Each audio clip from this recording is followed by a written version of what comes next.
Welcome back to the Self-Care Creative Podcast, the show where I discuss everything from mental health over personal growth to creative struggles. I'm Ray, and I hope you will join me while I go down rabbit holes and interview other creatives on here. Follow and review the podcast to support the show, and let's get into today's episode.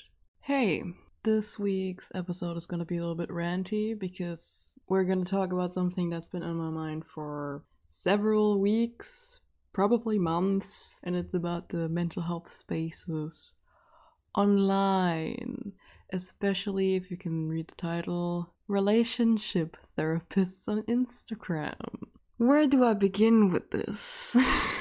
I have a lot of questions that likely won't be answered ever as someone that's part of the LGBT community to that space online. And I have to say ahead of time, it's not like all relationship therapists on Instagram, but it's a couple of the big ones that do the stuff that I will rant about a little bit in this episode. Where do I begin? Most of the resources are obviously targeted at heterosexual people that are considered like the average or the normal, whatever. And I understand that.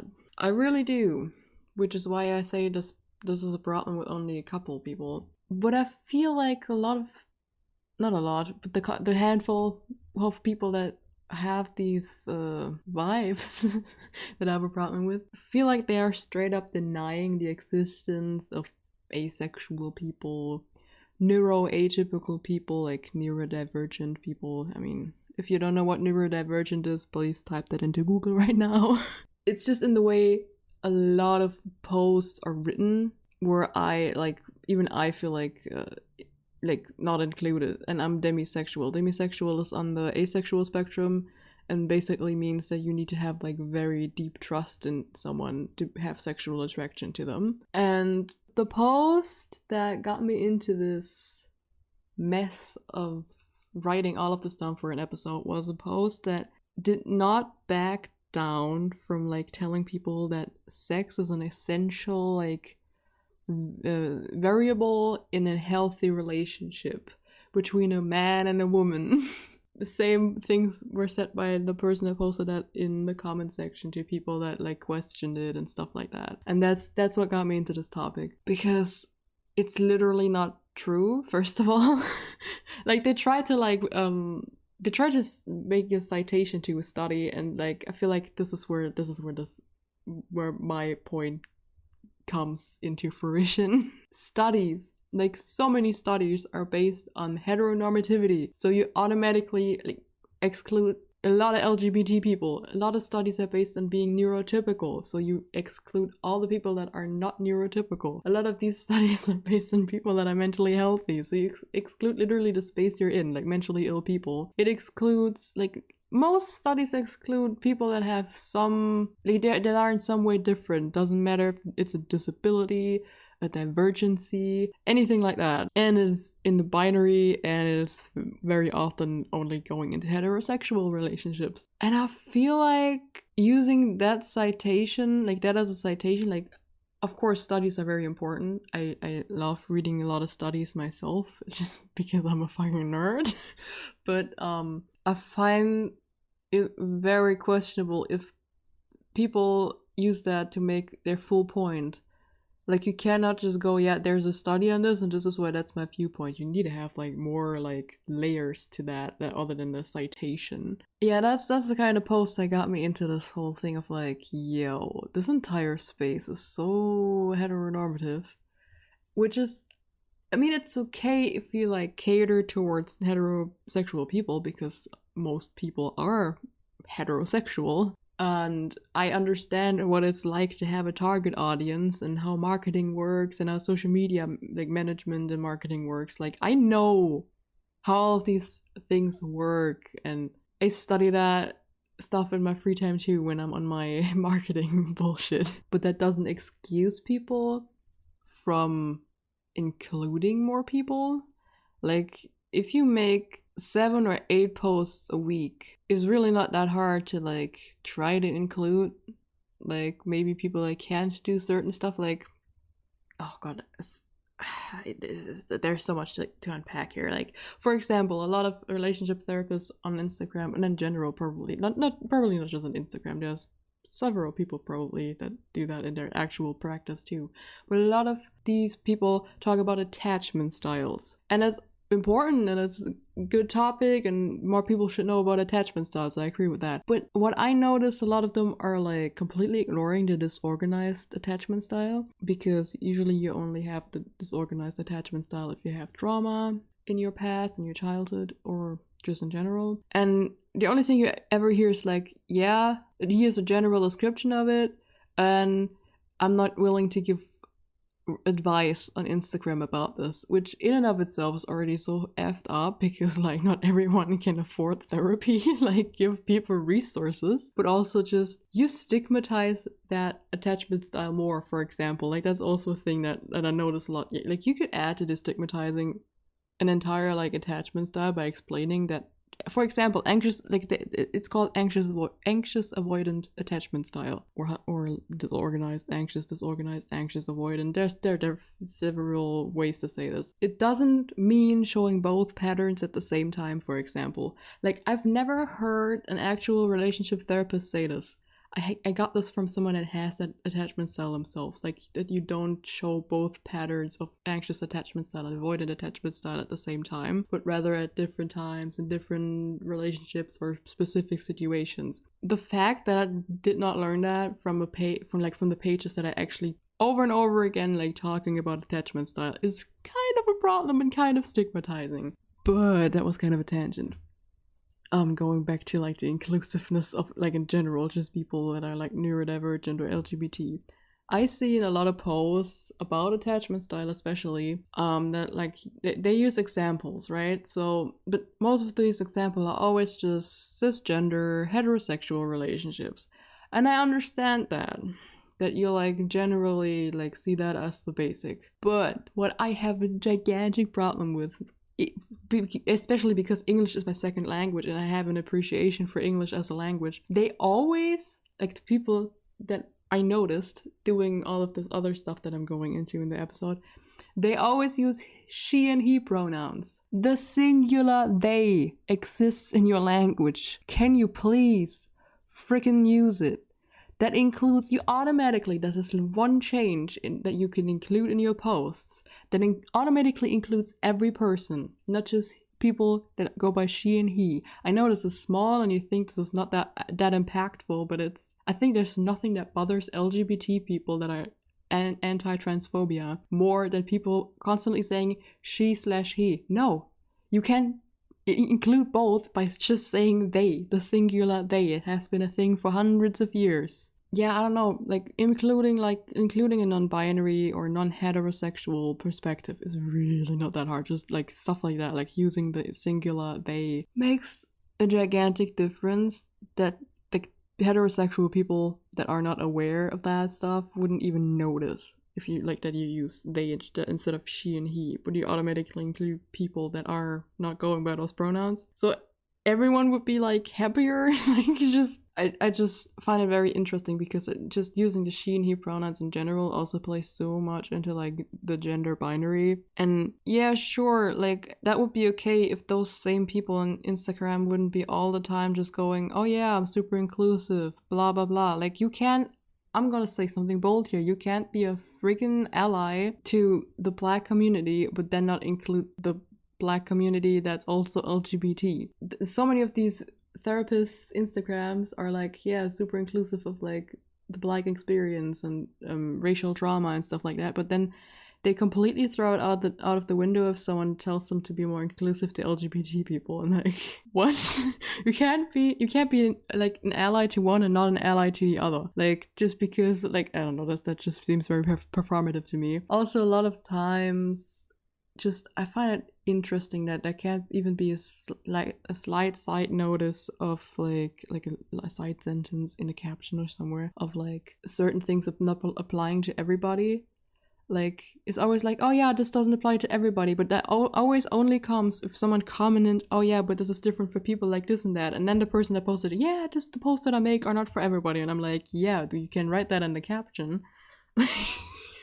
I find that so weird. Like, you normalize one point of view by not mentioning that it's not for everybody. Like, you cannot talk about like sexual attraction and then not mention that asexuals have a different perspective on this, of course. And like, it's not like asexuals are like a very small population. They're actually a lot of people that are somewhere in that spectrum. Like, the amount of people that I know that identify as demisexual and don't even know that's technically part of the LGBT community, even though they're still heterosexual.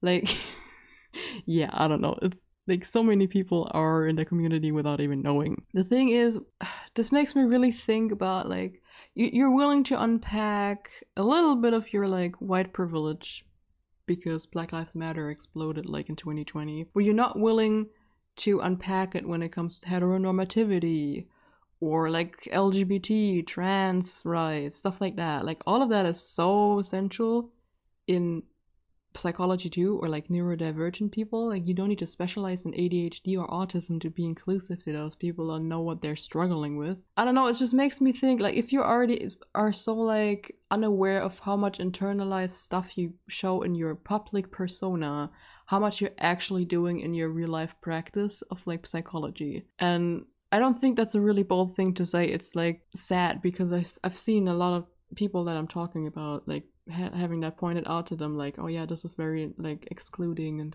this and that, and it never changes anything. So like, people clearly have been like called out, or like they have, like they've been shown that they can do it better, and then they don't change it. So you are made aware of the privilege and of the non-existent allyship, and then you just keep going.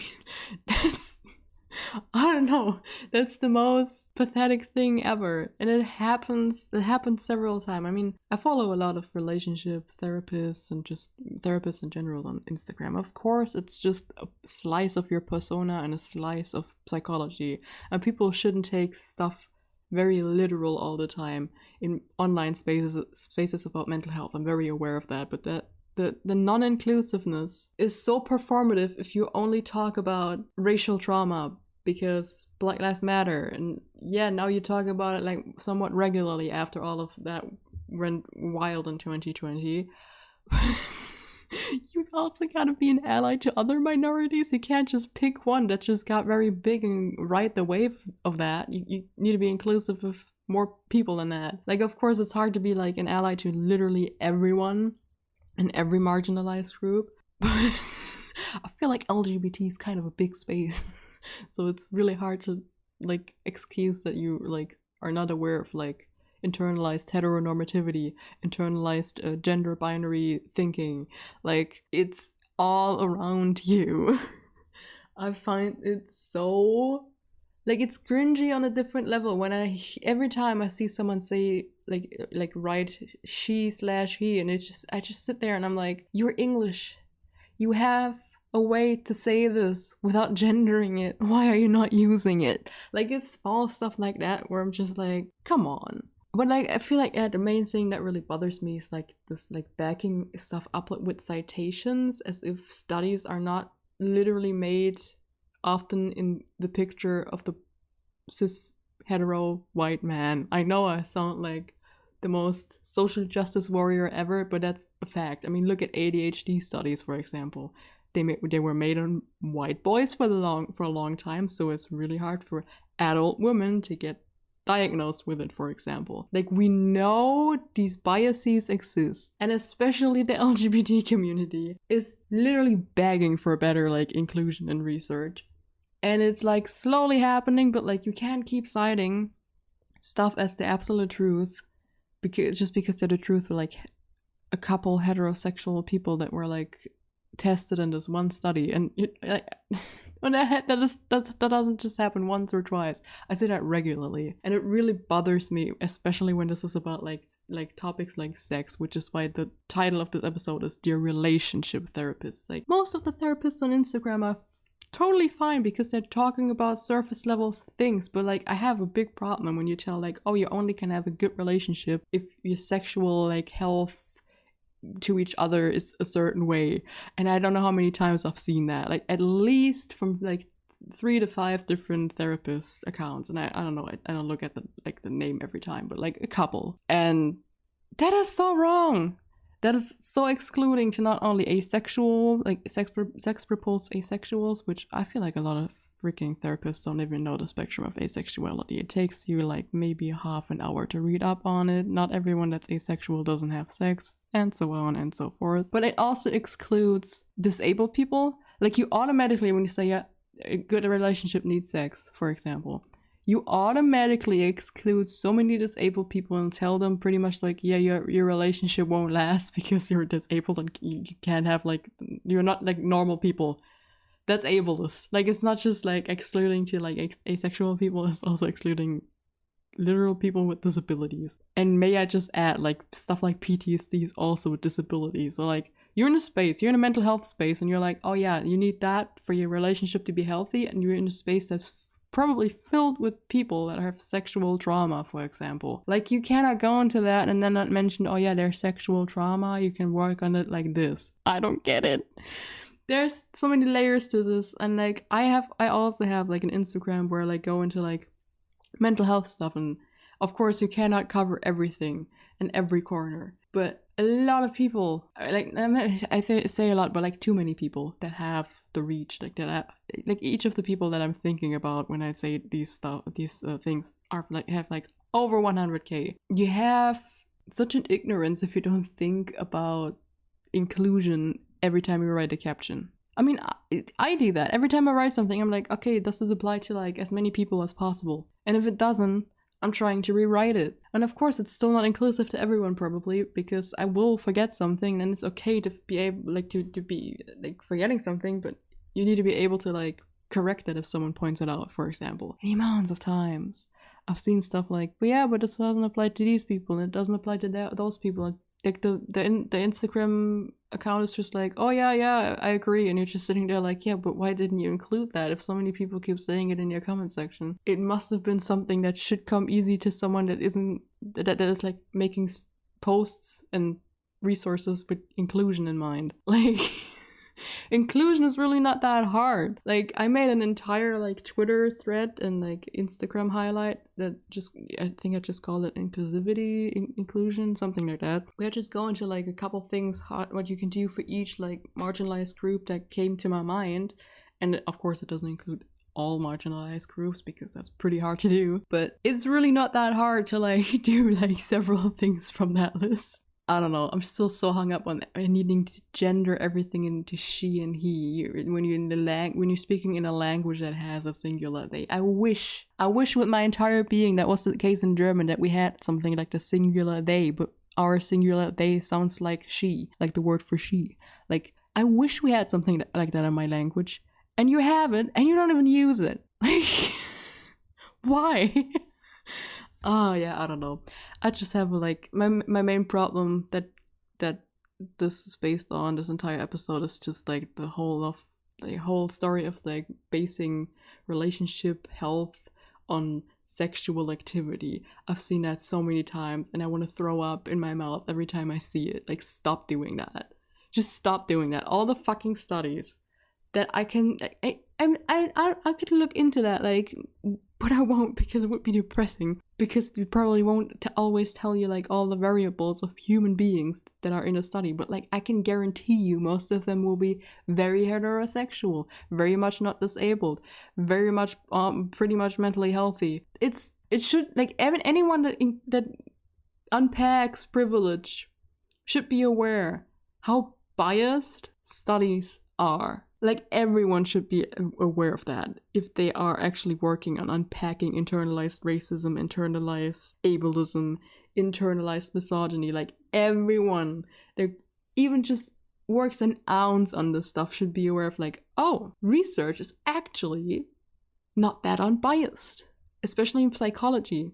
It's already super hard in psychology to like include all the variables, especially in like trauma research, for example. But like, to think, like, I've barely seen any research, like, okay, I've only seen like research that's specifically LGBT and non-LGBT, whatever, like to compare the two, but never like having like actual diverse group to go off of. Like, I mean, that definitely happens, but I don't see it a lot. And when we make like generalizing statements like that on Instagram with a citation, making people believe that's just the absolute truth, of course not everyone should go on Instagram and believe everything they see. I agree with that. But you studied this, you got a degree in this. You shouldn't just be like, okay, yep, this is very relevant to your relationship health. And this is just not true. And it's like a lot of people say that.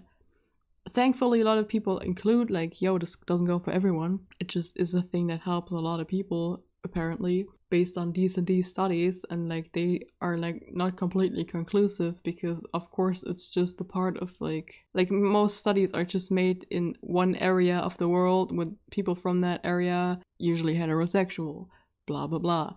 Of course, they don't always include all of that, but like they say, it's like not fully like going for everyone when they cite something like that. And yeah, I don't know.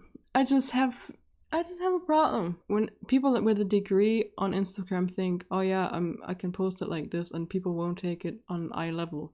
Especially when you come from the US. Welcome, you literally come from a damn country with no normal universal healthcare. People have like I don't know if people from the US just completely ignore that, but you are aware that especially if you're from the US, you cater to other US Americans that probably only have stuff like Instagram as their mental health resource. Like the fact that you don't include that in the way you write your posts, and that is very apparent for some profiles, and it's very sad. But that just bothers me. Like you should be fully aware that so many people cannot go to like a professional, and they need to go like based on resources that they find online. That just blows my mind. Like, how do you not make posts like with that in mind? Like, I only make self-care related posts and like vague mental health posts with stuff that I learned personally from my own journey. And even I'm like, yo, how can I make this in a way where I'm like, where I can like where it shines through that what I write down doesn't count for everybody, because I know people from the US follow me that don't have access to healthcare stuff for mental health. Like, there's so much wrong.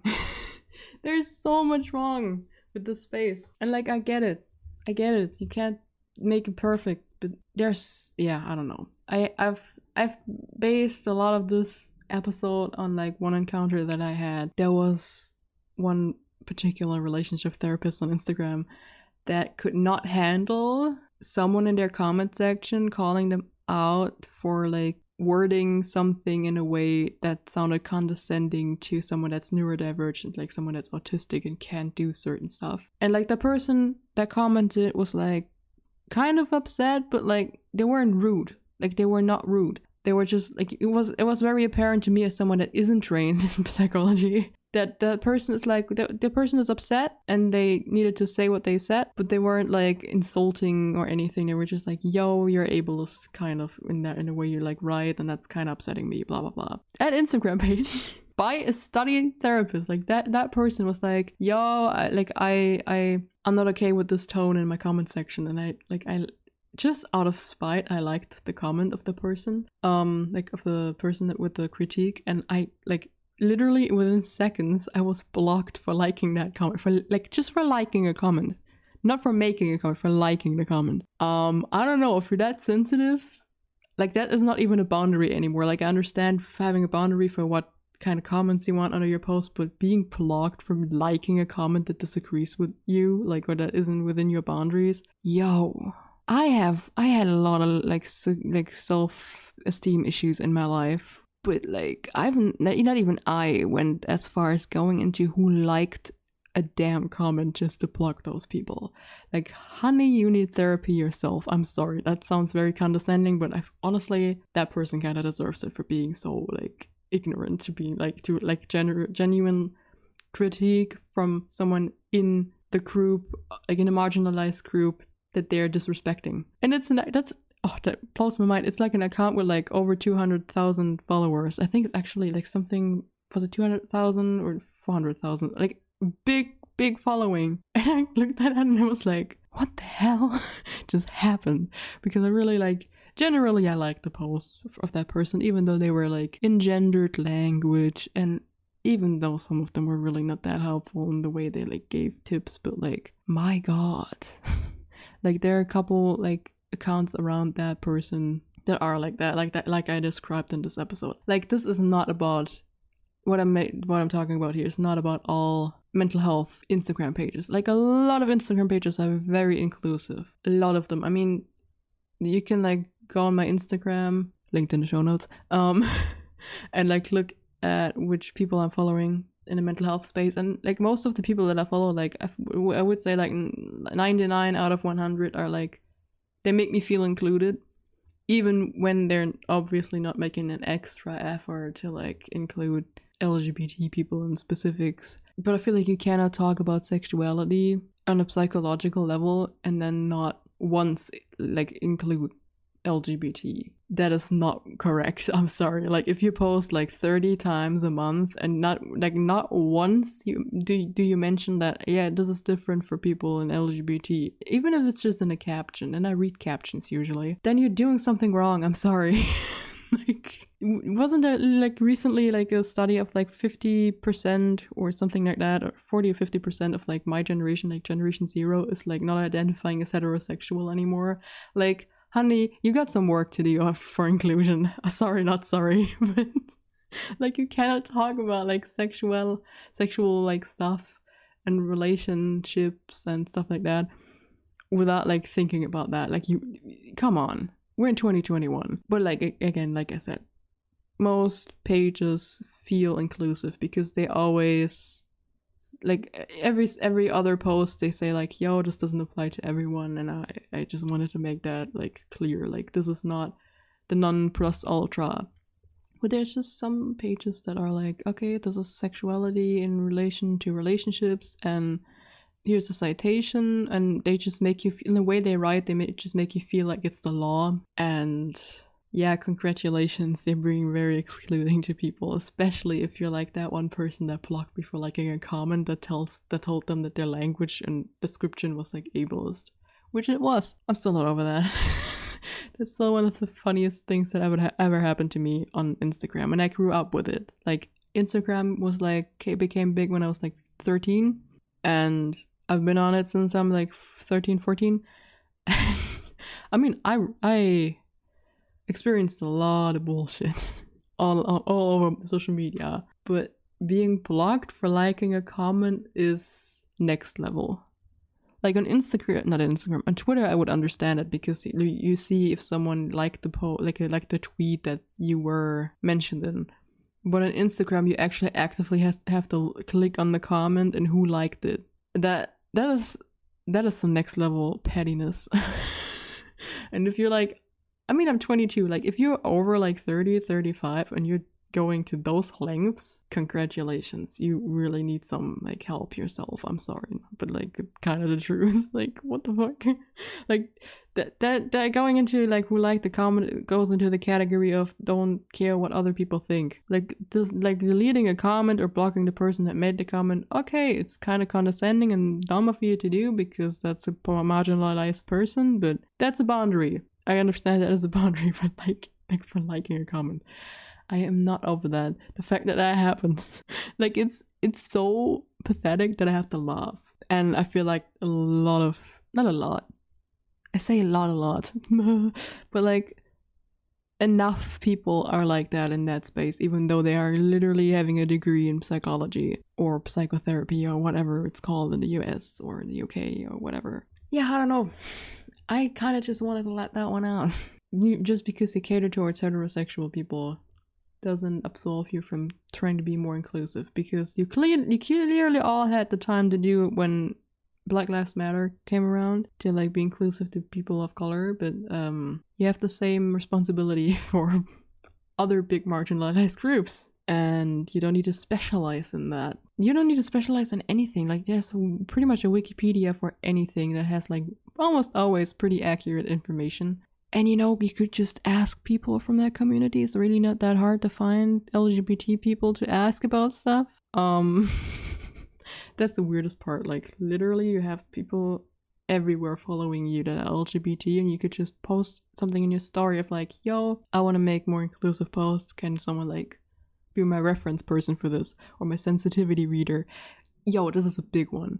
Why do, like, if you have over 100k on like any platform, you literally don't have an excuse to like not have a sensitivity reader. Like literally you're posting like several sentences and a caption a day on Instagram, and like it's literally not that hard to just send that to someone that is like from maybe several marginalized group that has like several intersectionalities, just to proofread it how it sounds, if it sounds like excluding or not. I mean, it still won't be perfect because a lot of people don't include literally anything, but it's noticeable if someone makes an effort to be inclusive. That's all I'm saying. And like I notice from a couple people in that space, like you I'm sorry, if you care about mental health, you can not let in your voice, in your brand voice, if you want to really get into marketing language, you cannot let it shine through in your brand voice that you're like condescending in any way. And some people really don't have that down. And I won't be naming names, but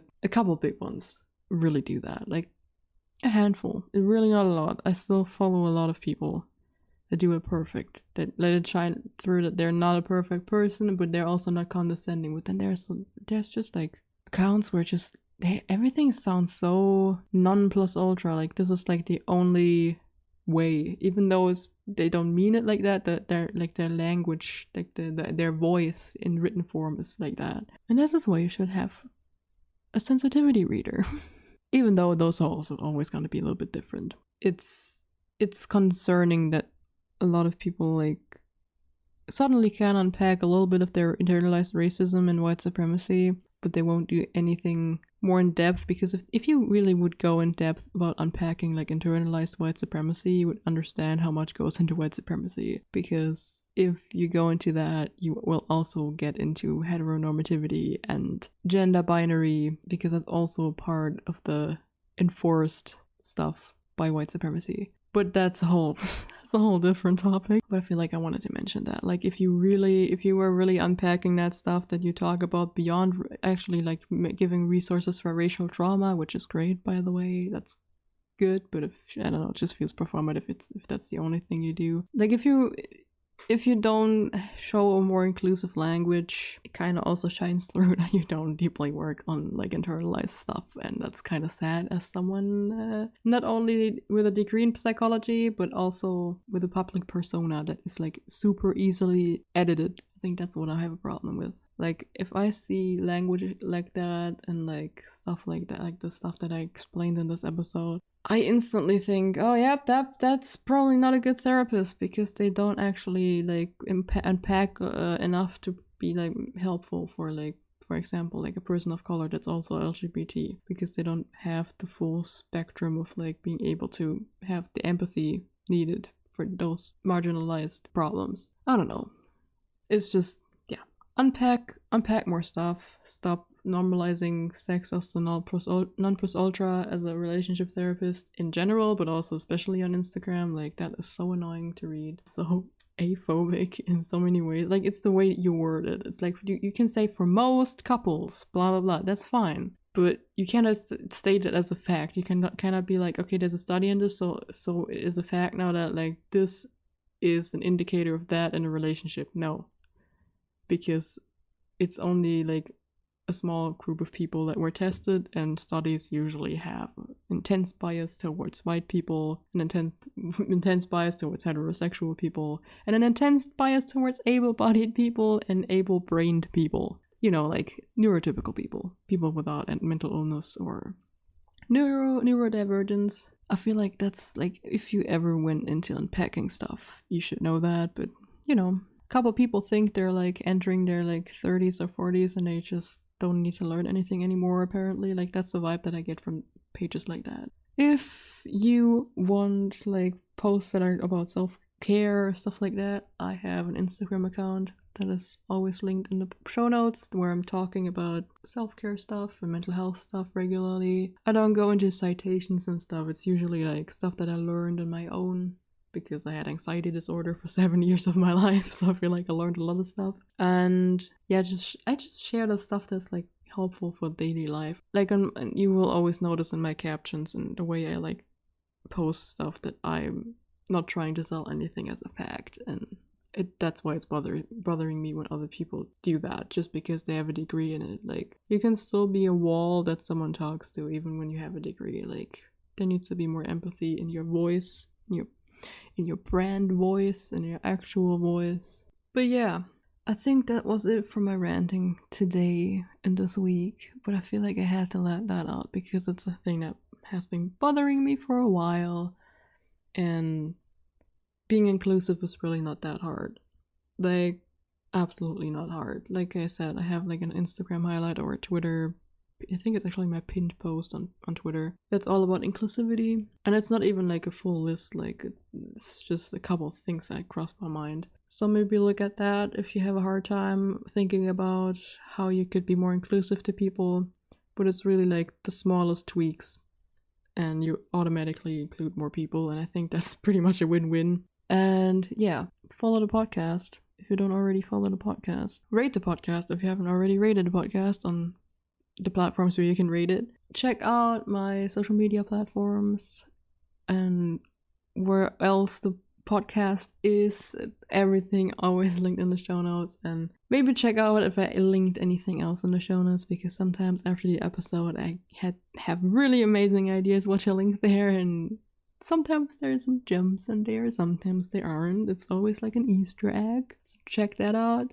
And other than that, stay safe, self-care, and until the next episode. Bye!